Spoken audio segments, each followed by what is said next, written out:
that generative art system is a lot of fun to play with, and it can make beautiful visuals, but it's empowering in that you don't need a lot of software or crazy knowledge or anything. We could take any person off the street and put them in front of that thing, and in 5 minutes, they're creating beautiful visuals in the sky.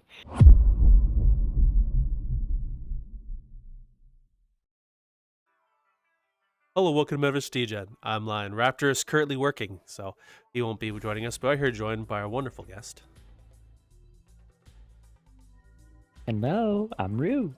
Oh, thank you for coming back. Back again. Yeah, it's been a long time. Like, as we were conversing before, like March or April of 2024. What have you been up to since then?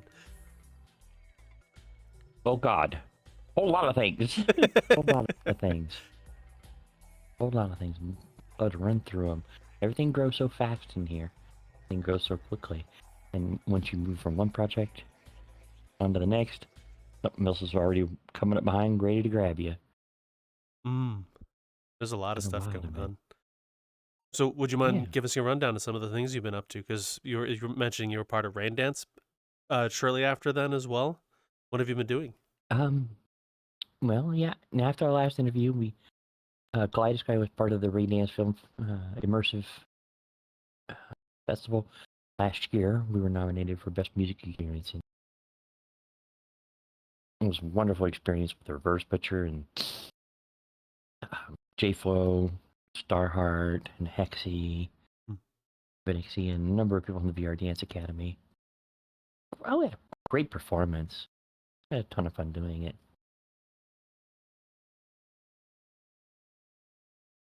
Oh.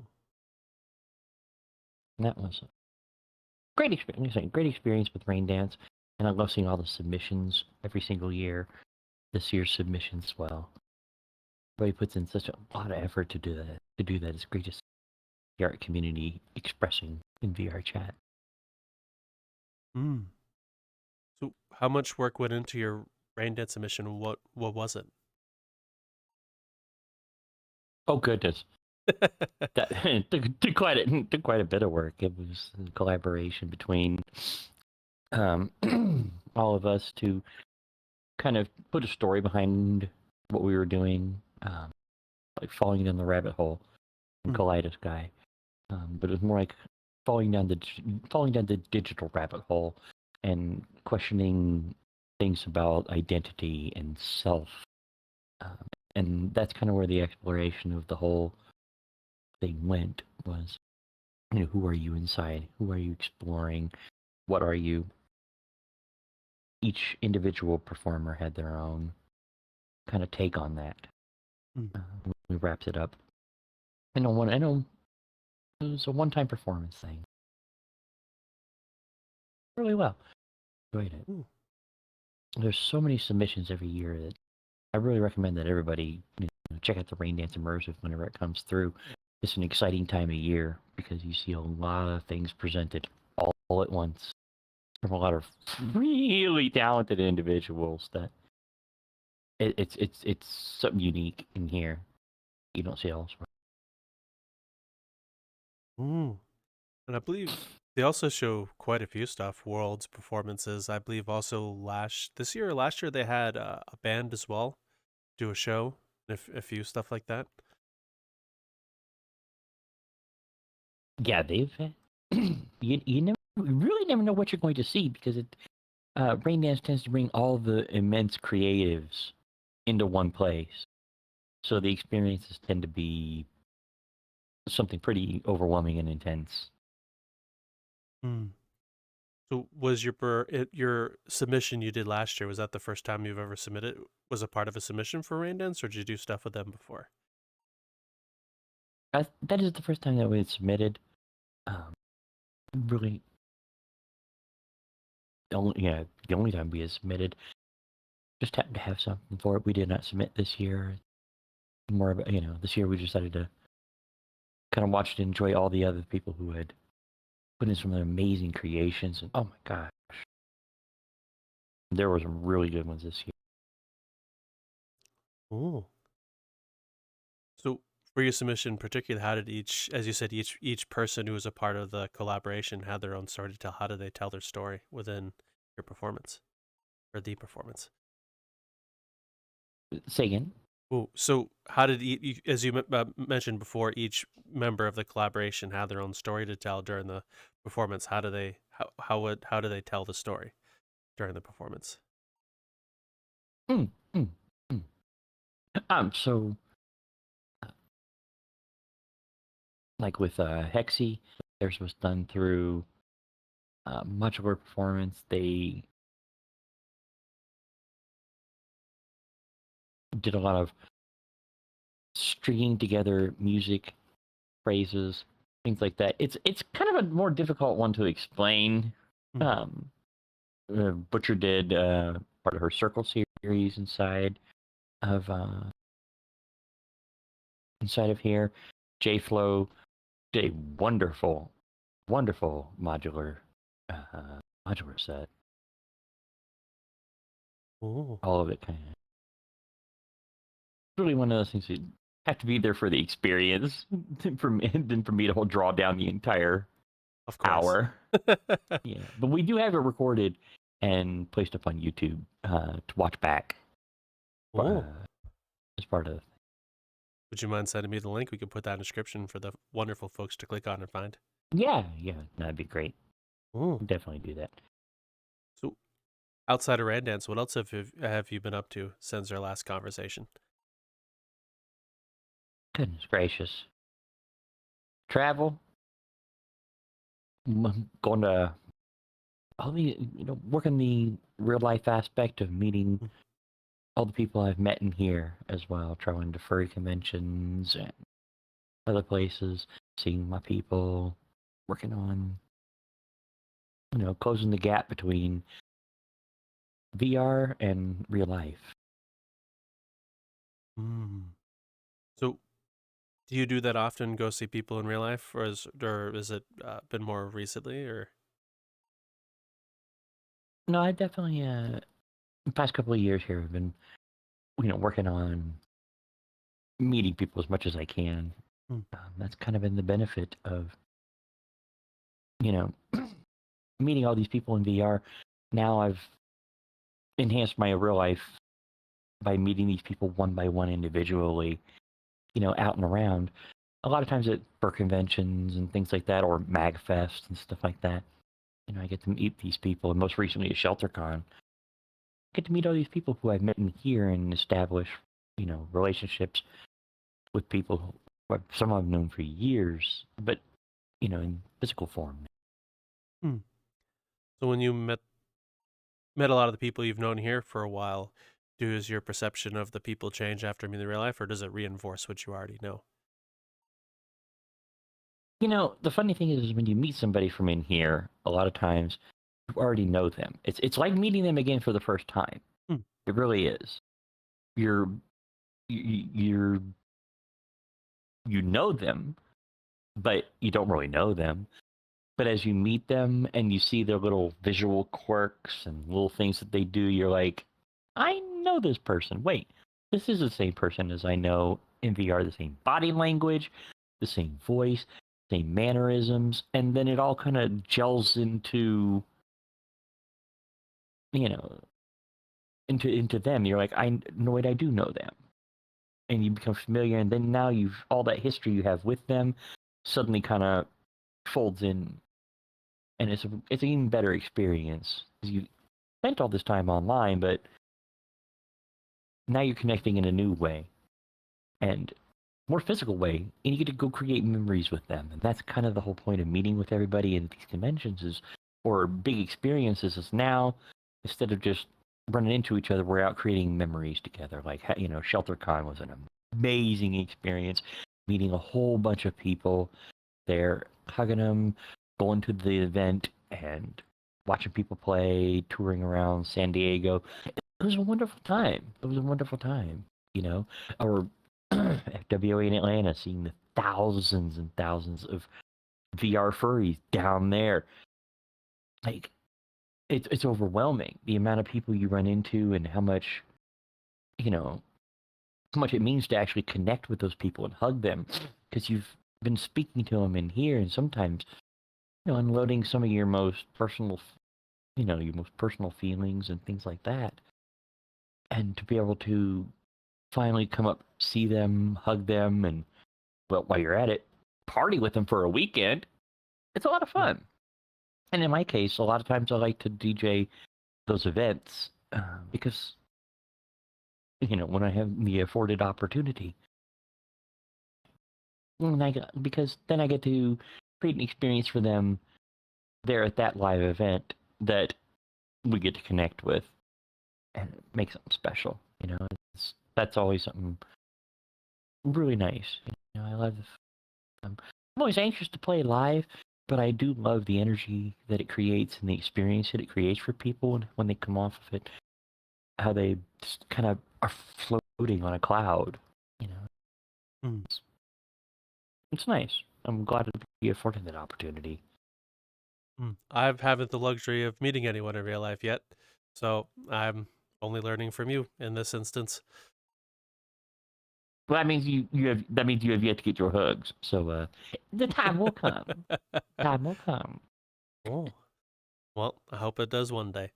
I do have one question for you. How how my English is kind of failing me here for a second. With the real life shows, how different have they are they for you in terms of performing and for the audience? As you're saying, people come off with a buzz of sorts. Is that still the same like here and what people would see in Kaleidosky? Or is it a very different experience? Um, as far as the live shows go, I definitely put a lot more effort into those. I do my best whenever I play. Mm. But when I do bring something to a live event or something, it's the highest quality I can bring. If people are especially going to be traveling for something special like that, it's going to be something that they don't normally hear in here, or something that's just going to, you know, blow their brains, going to create a lasting memory in their head. I want to Mm. make it something they're actually going to remember for years coming down the line. And it does happen. I have people like Shabam come up from land and somewhere rain. It was just moment. Oh, technical difficulties. I am sorry. Oh,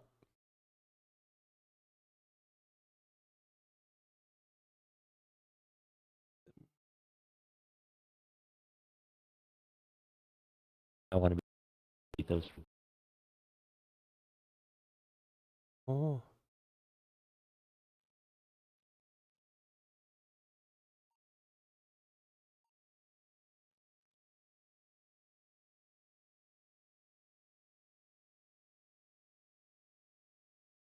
oh. I think. Are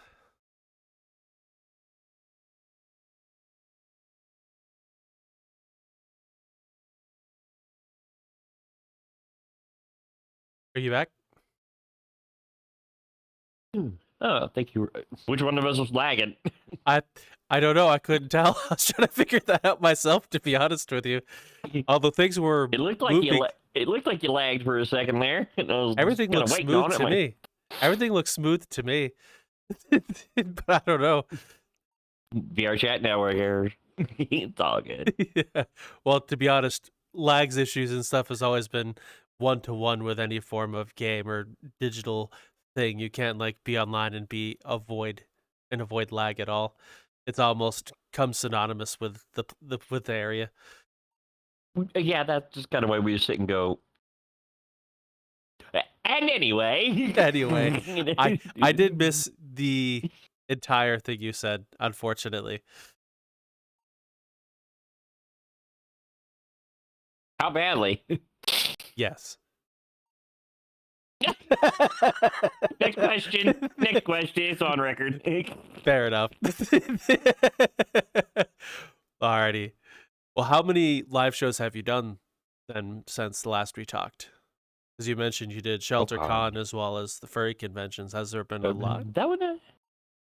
I attended as a ShelterCon as an attendee, but I did play a number of cons this year. AFC in Ontario, California, and I actually got to play a dream one that I've been waiting for a long time. I got to play Anthrocon in Ooh, Pittsburgh. That was a really, really special moment for me. I've been attending Anthrocon since the early 2000s. You wow. know, um, that stage is one that I've looked at and danced at for a long time. Mm. And it's so many different people went across that, and that's one I never applied to, but this year I finally did, and I was accepted, and got lucky. Played Friday, July 4th, 1 a.m., and delivered probably the best set that I ever have because it was so important to me. And it was such a great experience, such an unbelievable experience. The energy of having that many people in front of you, just having the best time of their lives, is something that's hard to communicate. It's really, really something special. Mm. Really something special. What was the And playing for the anticipation? one. Sorry. Go ahead. I was like, what was No, the you said anticipation like prior to doing the event? What was it like after actually being there? Sorry for the that's the same interruption. as it always is for me. It's stage fright, anxiety, wanting to do your best. I'm always nervous before I play, no matter where I go, no matter what I do.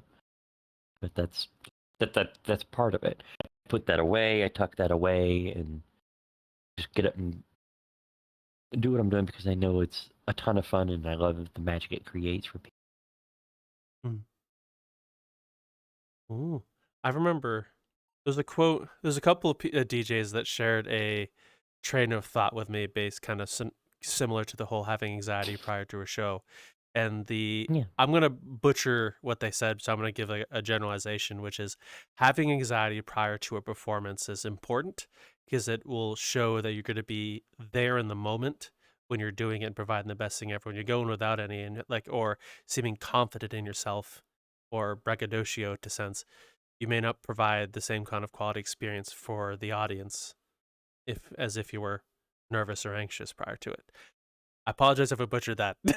But I remember the conversation though. It seemed like a very important one. I believe another person mentioned we had on when they met someone a lot larger than they are, like one of their dream performers, and they shared a similar notion to them as well.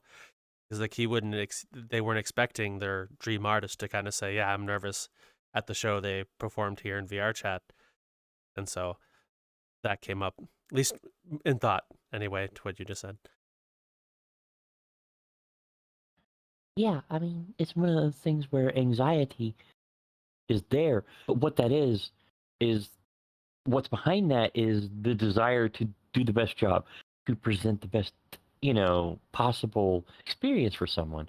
And it's that attention to detail which is going to provide a better experience for people. That's what they're talking about. Mm. Not versus somebody who's just going to, lackadaisically come in and just play whatever. It's that overthinking, that dedication to wanting to provide the best thing that they can because they want people to have the best time. That attention to detail is what really pushes to a better experience. Even though they're nervous behind everything, Mm.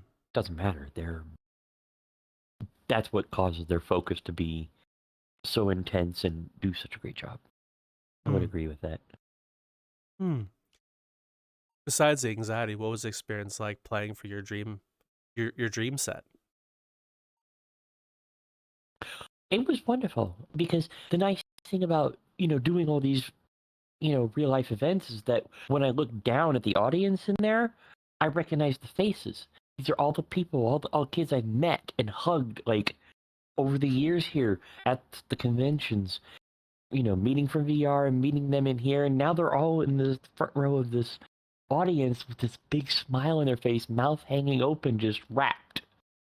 And I can see that I've got them in the moment, and it reminds me of when I was in the same moment, just staring up, just into the music, waiting for the next thing. I love seeing the positions reversed, and that now I'm providing that experience for them, and they're enjoying it, and that's why I'm training new DJs to come up and do the same exact thing. Hmm. Oh, I Men- bel Mentoring is a big thing for me. have you been doing that in the DJ scene for a while? Because I know a lot of the people from within Deviate Circle tend to do a similar thing where they're bringing new people into the fold. Oh, absolutely. No, I've been training DJs on to start their journey inside of Vrchat here for 4 years now. Many of them credit, their start to me just giving a little 2 hour lesson here and there to them to get them started, get them familiar, and get them on their journey and out the door. Because, it's a bit like Tetris. I teach you the basics in a very short amount of time, but your growth is going to be lifelong into picking up new skills and other things like that. And once you deconstruct that for people and show them how easy it is to get started into it and just grow into it going forward, they take to it like duck to water a lot of times. There's a lot of that's been a big pleasure is that mentoring because now I've seen these people who I've taught helped get them started, taught them you know how to DJ, how to look for music, how to bring all this together, and now perfect example is like I taught Blaze Lion, a very good friend, and watched him grow, play at FWA Free Weekend Atlanta, and it was really cool to see him playing this great big venue and just absolutely having a great time. But then in the middle of it, stops the set, and two other good friends from in here, Moot and another, get engaged right in the middle of it all. And to think, wow, this moment was created just from knocking him, you know, knocking him around like, come on, it's time to learn, time to learn. It's just seeing those seeds genesis into, growth for other people. That's the rewarding thing about mentoring. You get to see their lives change and watch them grow into something, have happier times, and just know you had a tiny little part along with everybody else and help bring that about. That's why I always tell people mentoring is something you should look to do because it will offer you a lot of reward that continues on down the line. As you watch somebody grow into something. Mm. I remember, I don't know if I read it or heard it somewhere, but a true test of one's skill is the ability to simplify it and teach it to someone else. A true test of Yeah, mastery. I would say that, but then again, they also say those who don't do teach. Fair So enough. yeah, no, two-edged There's sword, that too. double-edged sword. I do have a question for you. From when you first started teaching people how to DJ to now, is the tools you suggest to them changed any different, or how to DJ and what you teach changed at all, or is it still about the same recipe? No, it's kind of it's really a short focused thing that mostly is getting people used to the software and at a base level how to mix music and EDM and four on the floor type of music. It's not hard to cram a little bit more of that focus stuff down into it because we're not teaching all of music theory and stuff like that because that's a longer journey and that's for a different kind of process. You know, getting down the basics of it and how to accomplish it, but then how to have a little nuance to it. It's just adding little layers of things one by one by one. What I teach is typically individualized to each person, Hmm. but it's pretty much teaching the same fundamentals and things, so they're able to walk away and not only mix music but understand construction of it. So when they approach other genres, they can take that knowledge and go, oh, I know how this works, and I know this is where I want to transition, and this is how I want to do it, all on their own. I'm trying to give them the tools to grow on their own Hmm. as well. You know. Oh, so I'll use the moment that you talked about a little while ago, the person who DJ at the convention. What is it like for you watching someone you taught grow into something more? Like, for example, in that moment, you suggested watching the people get engaged in him playing at that place. Like I say, it's an amazing feeling, just Mm. just watching them enjoy these moments, and really, it's just pleasure, seeing them happy. It's like anything you do for people. You want to make people happy, and you see them happy doing something. Really Mm. enjoyable. Okay. Oh, so I also noticed as well, that the world has changed a few times as well. How much has Kaleidosky changed in the time that we've not talked on air? Wise Guy has actually grown quite a bit in the recent. We've had an addition of many team members recently that have really helped the community grow as well as the world itself. Um, Mm. we've had team members come on like Senki Dragon, who has really helped optimize and clean up the code and add a lot of really amazing quality of life features that just make the place a lot better. We've had additions like Jo and Ufi to our visuals team now. Kaleidosky's always been about the sky and the visuals that you can create, and the dynamic nature of a show that you can add to with a visualist and a musician together. Mm. Having a team now that welcomes the community in to play with these visuals and the feedback system we have in here. That generative art system is a lot of fun to play with, and it can make beautiful visuals, but it's empowering in that you don't need a lot of software or crazy knowledge or anything. We could take any person off the street and put them in front of that thing, and in 5 minutes, they're creating beautiful visuals in the sky. And having a team that is, willing to help me walk out into Kaleidosky and tell people, hey, you like what's in the sky? You interested? Come here. Come create that with us. That's been wonderful. It's been wonderful to see because it's empowering a lot more people to come in here and feel the community, feel that they can create something beautiful and not be limited by it. Mm. Oh, so how long have you been using that system? For example, in the sky, what initially brought that into the world? May I ask? Was it something you've always had from the start, or is it something that you Yeah, incorporated at another point? Oh, yeah, that feedback system has been always something big part of the world. It was originally discovered by Heidi by accident.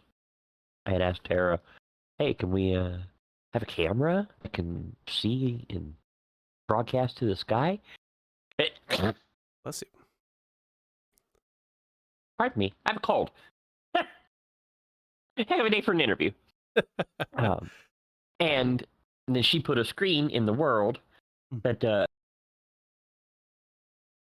show what the camera had. And just by happenstance, by putting that camera at the screen in the sky, suddenly we realized we had a feedback loop to play with and create art with. And that Genesis, the original version of Kaleidosky, became the magic of, either creating stream visuals from somebody else or the feedback visuals coming from that camera. And we've built upon that for a long time. There's a few, some people come in and play with it, but not as many as I would like. There's a kind of boy, if I could stop sneezing, I swear to God, I think I got them all out though. um, part of part of what we wanted to do for a long time is show people the magic of the feedback generative, the feedback loop and the generative art in here. But it's difficult trying to run that by myself and host and run the stream and welcome people in, but then push on the visuals and whatnot. So that having those people on the team to, help me with that and encourage people, but also work the visuals and the lighting and stuff like that is been a huge benefit and a huge relief to me. It just allows us to reach more people. Oh, so how many people does it take to run a Kaleidosky event? Do you do it yourself, or do you have a team of people to help? No, I do have a team of people to help me. Aliquim, Jo, Ufi, many of the visuals team help me on a weekly basis on Saturdays, Mm. running the place. It's, no longer a solo affair, and it really has helped to, you know, welcome more people into creating visuals and things like that inside of the world, or just finding the magic of it. Mm. How long were you running Kaleidosky solo before you brought people? 3 years. Oh wow. Just not wanting to burden other people with work that I created for myself. You know what I mean? That's kind of the way I thought of it for a long time. Like, it's great to welcome people in weekly, but I don't want to make anybody have any kind of obligation to anything at all. And it it was silly as hell. It was silly because what I didn't realize is that I was cutting people off for making any kind of a contribution to something that they really loved. Mm. So once I got, my socially anxious head out of my ass and found people who shared the vision, at a core that I did, where it's like, it doesn't matter about the time invested or anything else, you know, giving the space for people who need it, who want to find community, who want to find a safe space to express, who want to find a safe space to be themselves. And a lot of that from marginalized communities, queer community, furry community, anything. Those people want to create the same spaces I do, and they're willing to invest that time with me. It's been the best. It's been the best growth in the last couple of months here, having that team there, and since we were featured on by Vrchat um, during Pride Month, we've had such an influx of such an influx of people who are finding the space they needed. It helped push out the message of what we do and the spaces we create inside of here. And I'm flattered because, Kaleidosky and the Built on Love group is an oasis in Vrchat. I've been told this many times. For people who, where people are friendly. When you come in here, it's an immediate difference between how people treat each other and how they invest themselves in each other and lift each other up. It's really not like other places you go to in Vrchat with how invested people are in each other here and how supportive they are. And that comes from not just me wanting to create that, but now having this entire team of people who want to create that for others because they, like me, they found it and it changed them and enhanced their life. They want to pass that on to other people too. Mm. I can definitely empathize with the whole having hesitancy to open something up to allow others to help. I was the same way till a friend sat me down and was like, listen, other people want to be just as helpful as what you've done. And it took a bit of that conversation for me to learn to Yeah, myself, so I could definitely empathize with the whole not wanting to burden people with what you do. Because when you do something yourself for a while, you kind of know the work it goes into it. It's like, I don't want to make someone do this. I could definitely understand. right. Yeah, it's one of those things where you think you're inconveniencing people, you're obligating them when really you're empowering them. Mm. You know, it was much later after I myself allowed people to start helping, I found out that a lot of people really enjoy having a place to point at and call home. Like, for example, with our new show, a friend of ours who's never been on at all came on as a player, and he's telling his family and they're watching. And so with that, seeing someone be able to point at and go, I was a part of this, is something I think Yes. I personally wasn't really thinking about in the beginning. Because you can't really see those things, Mm. until they come about, until they happen, and watch as the tendrils spread among Mm. the people around you and into the community at large, and as it grows bigger and bigger and bigger, bigger, you know. Mm. Oh, so I have a question for you as well. Over the last 2 years or year and a half, have there been any key moments from within Kaleidosky that have stuck with you? That's that's hard. That's hard to really nail down, Mm. honestly, because each weekend really is special. Like opening up this place, because it's a musical event. It's not a club. People come to dance, but mostly they come here. It's a musical event. People come here to listen.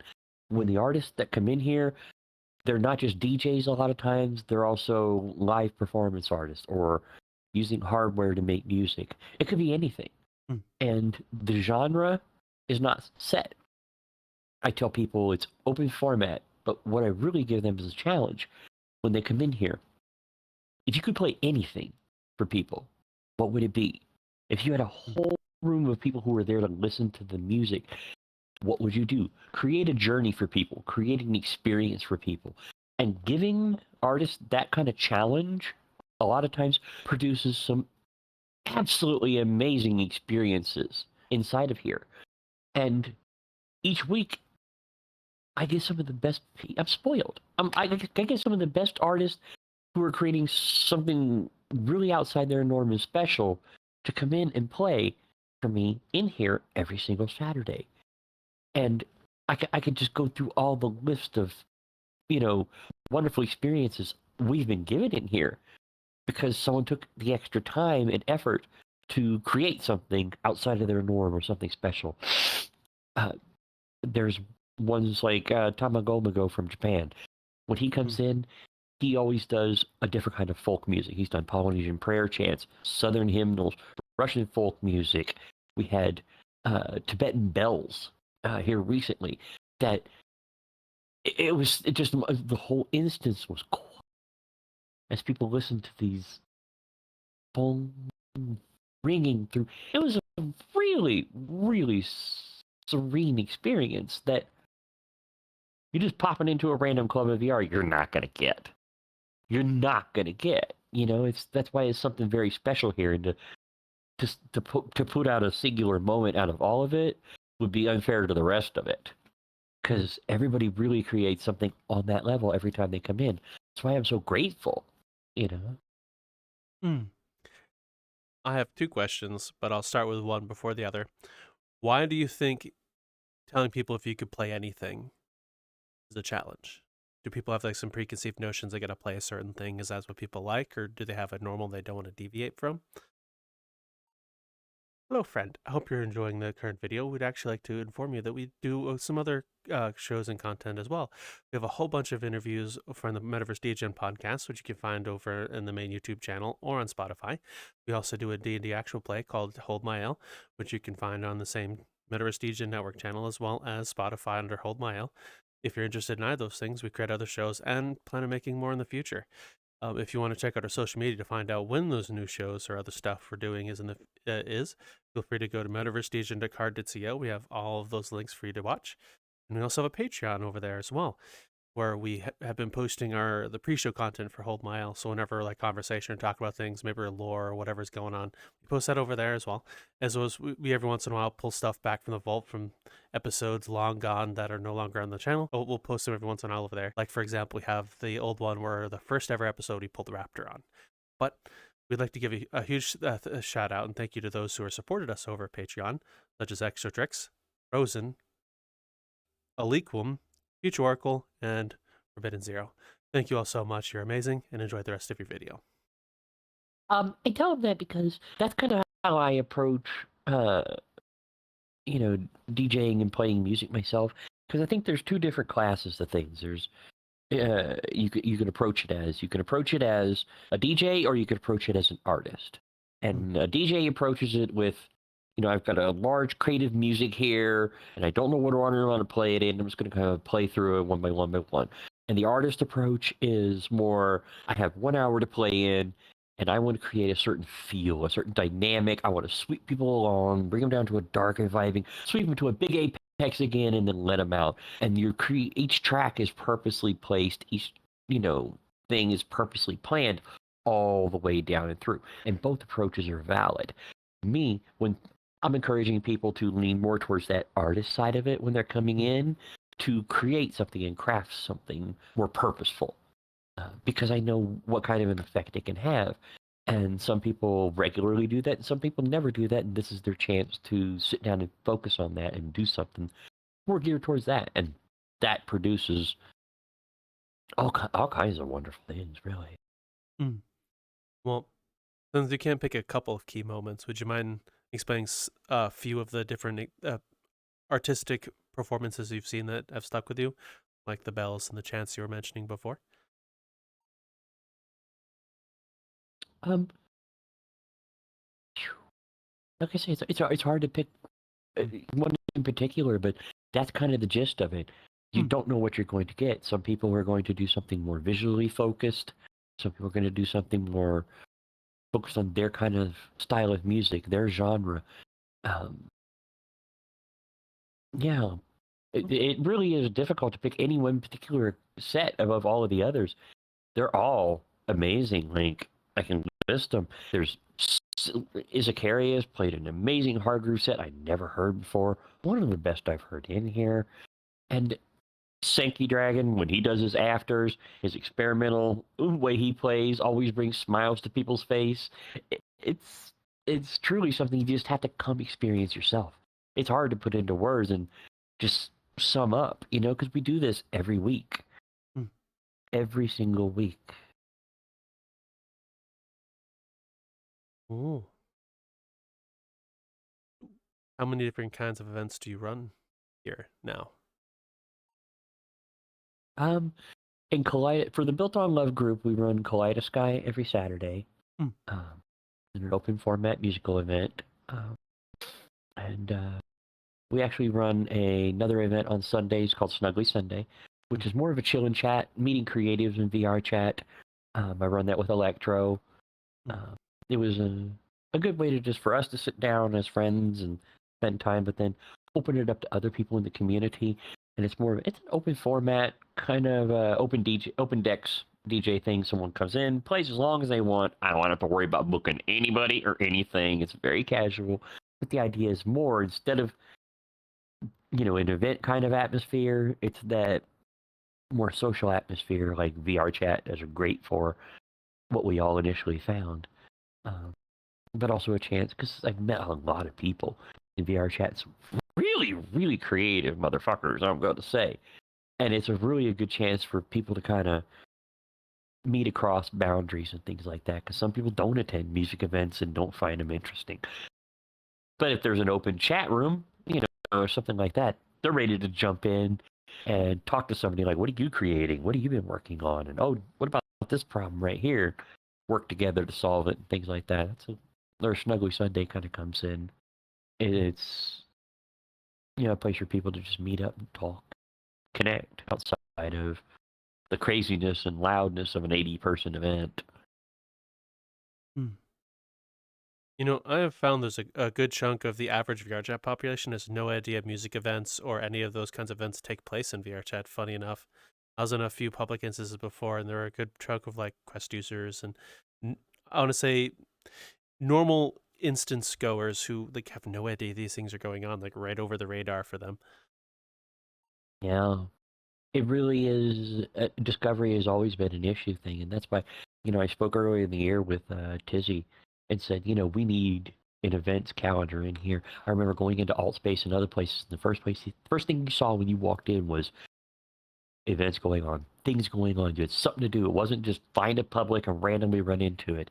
And sure enough, not long after that, we have an events thing. We have a calendar now. We can present our things in front of everybody in Vrchat. It can be broadcast everywhere. So discoverability now suddenly went through the roof. I've had way more people, way more white names coming into Kaleidosky each week because now they've empowered us with tools to discoverability. You know what I mean? When you come in, you hit that Live Now tab. The groups you've joined and other ones you haven't are going to show up. Events are going to show up in there. Trusted communities have the ability to feature their events for the wider Vrchat community to see as well. And the way they've been working with community leaders and things like that to help encourage that for people who are not just looking for music events, they're looking for dance, they're looking for art, they're looking for just plain just community, period, games, whatever it is. all of us have been empowered with this, calendar and event thing to find those people and help them find what it is. Because yeah, a lot of Vrchat's magic has relied completely on serendipity. You get lucky and just happen on a person who drags you into the right community. You happen to just find it. You couldn't organically find it easily before this, and that's where I've been focusing a lot more announced is on, I'm building that wider community, doing things like visitor hunting, taking a time to grab a couple of people and go to the random publics and find the new people, find the visitors, and like, hey, you looking for some magic? You like music, things like that, and pulling them from those publics and bringing them into the wider community to benefit them. You know what I mean? It's, instead of worrying about numbers or anything like that or popularity, to me, it's been more important to focus on how to build, how to build a community for people who need it and for people who want to find it, Mm.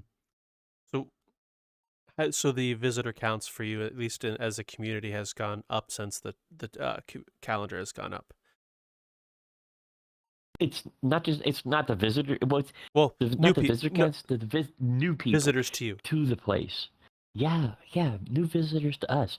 It's gone up exponentially. The ability to link it, to show it to wider people, to open it up public and then discover it naturally. But not just that, but attach different languages to it as well. I can attach, English, but also Korean and Mandarin. And there's, it's been times where Kaleidosky, I'm seeing people who speak those languages just randomly wander in and kind of look around. Like, you can always tell a tourist in Kaleidosky because their heads are just upwards and they're looking around like, what in the heck is all of this? I've seen a lot more of those dynamic moments too, which has been really nice to see. And that all comes because of, the tools they've implemented for us, in here to help broadcast wider. I'm very thankful for them. I think visitor hunting is a really good way as well. Still, even with the calendar, I know there are a bunch of role play groups that do a similar thing. Like for example, LPD, and there's various Star Wars groups that'll go out into publics and role play with people, and that pulls them into their communities as large as well. Because I think there's a few people I've had chats with off air who's like their entire role play experience started with one of those random encounters in a public space.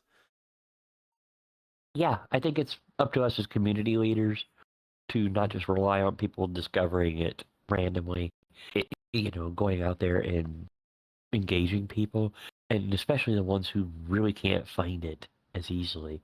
I think that's important to do once in a while. It really enhances your community and help you find people who you never know how they're going to enhance your community or maybe even help you build something new. So I feel it's worth it. Ooh. So have you gone on those visitor hunting yourself? Oh yeah, we've had a couple of occasions to, arrange something, and go out and, do our. That's just what we named it because, it's like we're out hunting the visitors, and there's actually a church from Synapse is organizing a thing on Christmas Day coming up here, where a lot of community leaders and groups are coming together on Christmas Day to jump into the publics and find all the people who have just gotten VR for the first time and help them get acclimated, how to use the system, and help them find communities that are geared towards their interests and things like that. It's still going on, and I'm happy to participate in it. Oh, I do know PJKT is also doing something similar where they're taking the world they did from summer, they condensed it down for a New User Quest experience from some of the not as wide as PJKT, but they're calling it Festmas. Some of their big suggestions for someone who's just starting out, and I don't know if they're going out into publics or not, but I do know they're running the event at that point. That's great. That's great. Yeah, I think that where you have to, you can put stuff like that out there, but it does require you going into publics and finding people. You know what I mean? Going into the random black cat, if possible, but the pug or furry hideout or any of these very popular public places that are right on the top of discoverability pages, where the people who are coming in for the first time and going, all right, where do I go? What do I do? Where they're Mm, probably going to end up. You have to pop in there and join those people too, because otherwise you're just still relying on the serendipity of discoverability for people to mm, find your community or what they need. You know? mm. That does make a lot of sense. Hmm. Cool. Yeah, that does make a lot of sense. I remember when I first started, finding things was really hard. So having someone come reach out and talk to you, or even in the as you said, the calendar, I'm sure has made the new person experience now versus when I started a very different thing. Yeah, definitely. I think it's improved it. Like I said, with the calendar and the events thing, it's definitely helping a lot more people find their community and find their people and grow as a person themselves. Mm. Oh, yeah. I think as we as communities need to reach out a lot more than we have in the past in terms of I'm talking about the community at large, by the way, in terms of like reaching out for newer people. Because I remember when I first started and I got dragged into the rabbit hole, one would say it was one of the most memorable gaming experiences I can say of my life. No other game has pulled me in as much as this one has. So reaching out into new people and provide the same experience is a really important thing, I think, to some degree. Yeah, nothing's like it, but it's not a game. This is a No. tool. Mm, It's a social communication tool, and mm, that's what everybody uses it for. And we can use it to build things and express and do other things, but ultimately, it's a tool like anything else. It's a way for people to communicate with each other, but in a deeper way, with body language, with mm, expressions. If you have face tracking, it's all levels of engagement with people that really you don't get at a distance normally. And then it allows for a closer form of engagement. People, I think. mm. So I have a question for you. What was your serendipitous moment into being pulled further in to what this platform is, Mask? What was your first time like being pulled into the community at large? Um, Mine was a kind of a little bit different because at the time I was working for the VR company Wave VR as a resident artist, and Vrchat was a place where we came for social stuff like that. Mm, And one of the DJs I worked with over there, G-Dub, mm, um, he was playing music for one of the earliest clubs formed in here, DDVR. And he was like, "Hey, come watch me play at DDVR here sometime." And that was what took me from just randomly bouncing around places to finding an actual hub of people regularly. And I ended up starting to play for those, ended up creating my own events and everything, all just based out of, I was already creating events and doing shows over on another platform. You know what I mean? But mm, I was introduced to them over here through somebody over there. As well, like, hey, we're doing the same kind of thing over in VR chat. Why don't you come attend to these as well? That was kind of my start into things. mm. Oh, so do you miss the days in which you were back in prior? Are you very much enjoying the moments you are here now? I know I love everything they're doing here. Mm, I can barely remember the times of just running around social. I do miss that, and try and get out and instead of just being at events and clubs and all the time. I, made a point in the last year here, especially to be out more social, jump a lot of different places with a lot of different communities and people to, network and talk and discover their part of VR chat and what makes it special to them, but also help introduce them to another part of VR chat that can, maybe enhance and help them find more community and people that they really resonate with. mm. Oh, yeah, I can definitely understand that, and I think over time of like, at least from my own experience, there comes a point where you're running things too much, and sometimes you do forget to stop and smell the roses, especially in a community like this. Yeah, absolutely. You can kind of forget how you also came into it and what it can mean to you. Going out and encouraging other people to find that, really can change their lives. They may have been searching for that group for the longest time. There's some that have come in that have tried other places in the music community, and they're like, I don't like how I'm treated there. I don't like, the vibe there. It's just a bunch of people drinking and getting fucked up. And that's not what I'm looking for. And then they come here and they find people who, granted, some people are getting high, some people are, but it's not the focus. The focus is more on, community and, say, creating art or meeting people, listening to people come in and support their favorite DJs, their favorite artists, or their friends who do this, and watch them all get together and have that very special moment. It's a benefit. It's a benefit to what I do. Hmm. I think VRChat does have something very unique in the sense of I think we've met a lot of people who've come here from other platforms, and they usually almost always include it in what they call home. Like some people still go back to the other platforms, but in the end, VRChat kind of tends to be the center of what social VR is, what people think about now, at least from what I'm hearing from people, and at least making assumptions on. Yeah, absolutely. There's other platforms like Resonate, which is a wonderful place to sandbox build with a group of people. Having Unity in VR and the ability to just, have a random idea and have Mm. 4 other people in the world, suddenly start working on creating that idea is really powerful and really fun. Not really built towards the social thing because it's a different kind of experience. It's not as much geared towards that as it is to like in-engine building, stuff like that. Mm. You can do events over there. There's a wonderful event that we're planning on doing again in the future here that we used to do in Neos or Resonate. And that was it was an event where you start out in a completely blank world, Mm. and a DJ sits in the middle of it, and they start playing music of a certain genre, and everybody in the world constructs the venue around the DJ as the music is playing, all Ooh. kind of themed towards the music. It's basically a jam, a Mm. creator jam kind of thing, but with music during the entire time that inspires the creation of the world around them.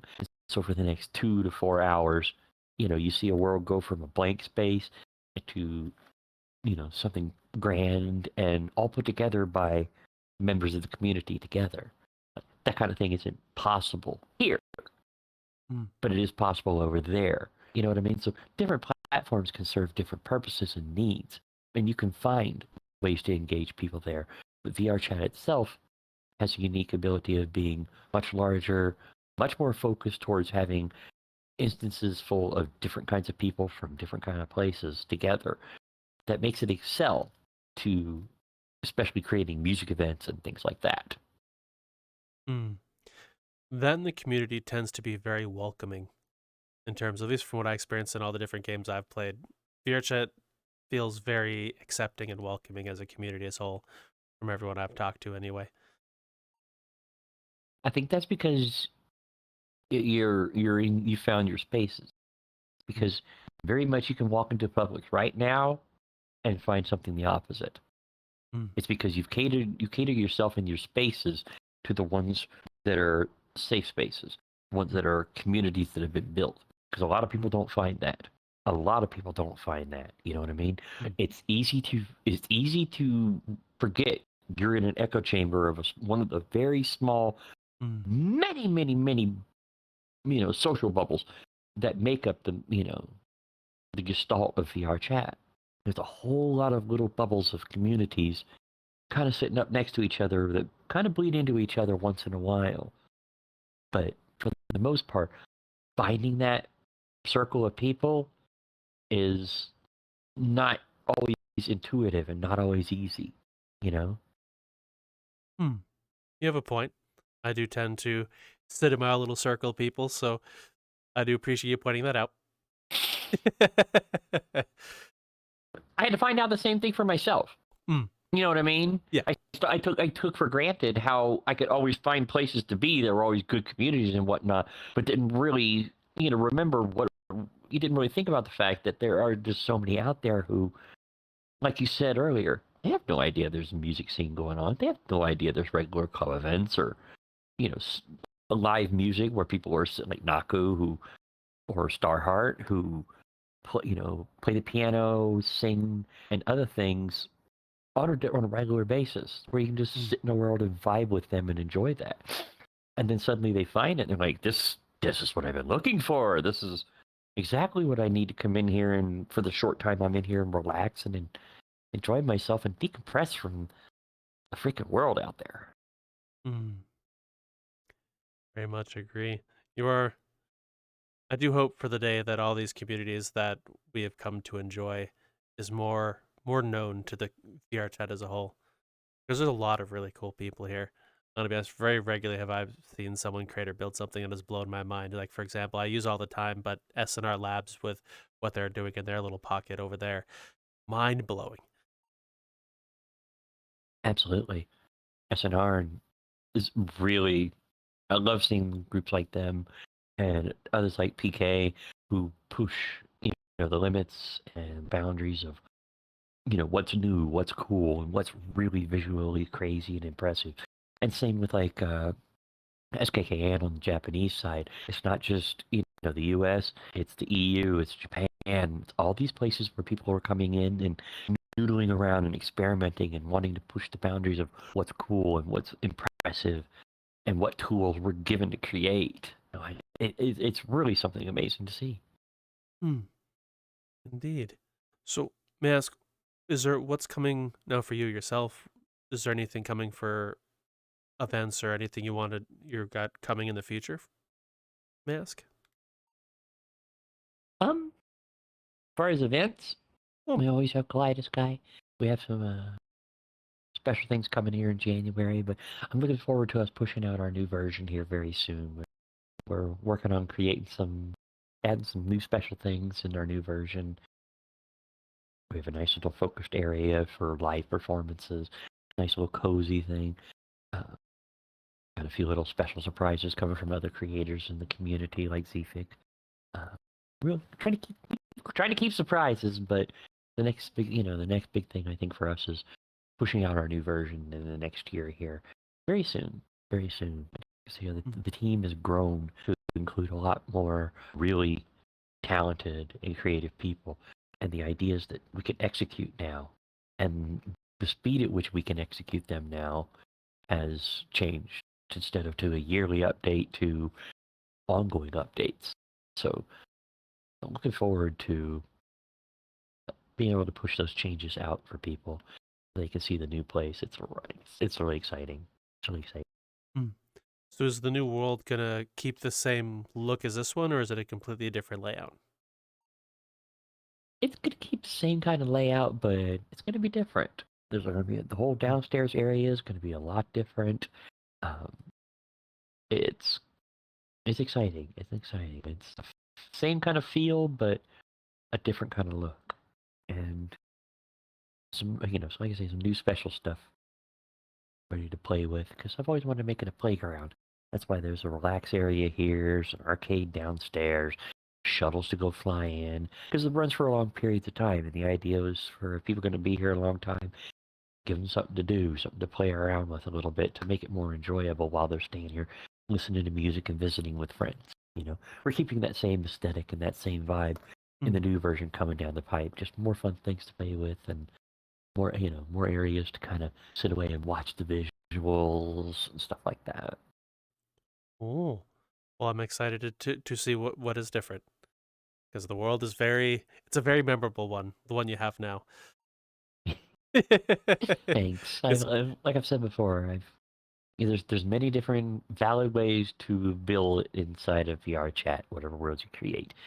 Me, I started out trying to build towards real life and ape real life, and I suddenly had the realization, why am I trying to do that? Because it's never going to be like real life, but we have all the power to build surreal life. You can build literally anything in here. So why not lean Mm. in towards that and create a place where people walk in and they don't go, I'm in an alley in the middle of a city. It's not the other, but I'm not really. Let them come in and go, where the hell am I? What is this? Because coming in here is left to your own brain to figure that out. You know, it's you. We can be anywhere. Are we in space? Are we in the middle of some pocket dimension? Whatever. It doesn't matter. It's in your head, and that's what you're building that in your head. That's what I want. You know what I mean? I don't want it being as grounded as that. I want it to be, where am I? And what is this special place? Because that creates a special experience for people too. They don't. They feel like they're other. They're like they're other, and that makes in the music and stuff that's created special as well. You know. Mm. So, what was some of the earlier versions of your club like then? As you said at the beginning, you tried to mimic real life. Was it anything like this, or was the Kaleidosky look how things were in the beginning? Kaleidosky's always looked like this, and you can even go look and if you look up Transcend, that was the first world that I built in here with Terra, and there's 120 some pieces of psychedelic art, all created by hand and tilt brush for myself and others, crammed into that world. That preserves a lot of the stuff that I built originally in Wave VR. Those early venues were in Wave VR, and they were more creations of real life places and trying to make it feel like, oh, you're in a live stage, but you're in VR while you're doing this. And I abandoned that very early on, because I found ways to tell stories in VR that still can't do over here. It's where instead of just this static world here, it's I can create a scene like in a neighborhood with a whole bunch of painted and created buildings and cars and other things like that, and then tell a story where it moves down a moving road in the next change scene, and then suddenly we're downtown or we're at this location. I can use the music or characters in the changing scenes to tell a story. I did love that about Wave VR and the creation process in there. It's not really able to do over here. The closest thing I've seen to that over here is like Cat Club by SKKN on the Japanese side that ran last night. It's you start out in an apartment, and eventually it begins changing, and you're traveling, and suddenly you end up on the moon, and it's really hard to describe how you get there, but each one of these changing scenes leads to the next thing, and it's not where you started. That's an interesting storytelling thing that's more difficult in here, but I did love doing before. So, with Wave VR, as you mentioned before, you could tell stories. Was the upload requirements a little different from here, Mask, that allowed those things? Yeah, because that was an in-world in-game creation thing. You could open up your own particular room, as it were, and when you went in, you could create different shows. And in those shows, you had 30 different scenes you could go through. And you could grab items that were uploaded to Google Poly, which existed at the time. So anything you created in Blender, anything you created in Tilt Brush and painted, you could literally just pull up a menu of that, grab it, pull it into the world, size it, scale it, do anything to create each one of these like a diorama for each scene. You know what I mean? Before jumping back in regular size and looking at the experience for how you created it. It was a different creation process in Engine that kind of exists over in Resonite in a much more complicated format, but doesn't really exist over here, because over here we create everything separately on the PC, test everything, upload it, and then open up the application and come in and look at it or experience it. Cool. Well, thank you for explaining that. I learned quite a lot, so thank you very much. Yeah, absolutely. I've worked in a lot of different, VR platforms over the years, whether working directly for the company or just as a user creating and things like that. And each one has its own advantages and disadvantages. And really, I wouldn't put one over the other. except to say this one excels at this more, this one excels at this more. Cool. So I think I've asked this in the last interview, but how many platforms have you been on, may I ask?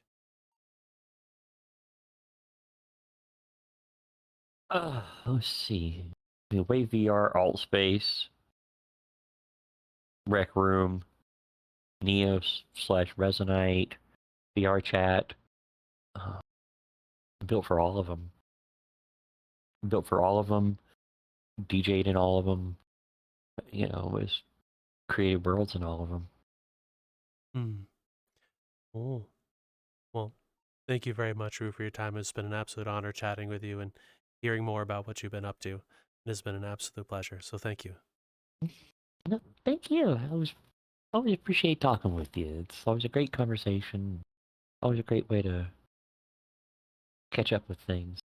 Hopefully, give people an idea what's going on here in case they want to find something like that. They want to learn to DJ. They want to learn to create visuals. They want to find a community that's about, making safe spaces for marginalized communities and people, Cool. Well, I hope, since this is the new year, I have a challenge for you guys who are watching, since I know a lot of you are involved in things. And since the new year is starting 2026, once you're going to public instance, find someone and show them the exact same VR chat experience you've had. I could tell you from a lot of people we talked with that one chance encounter has stuck with a lot of people, and it was what's driven them to be and become who they are. You go be that for someone else this year. That's Probably caught me getting a drink of water. Yes. Yes.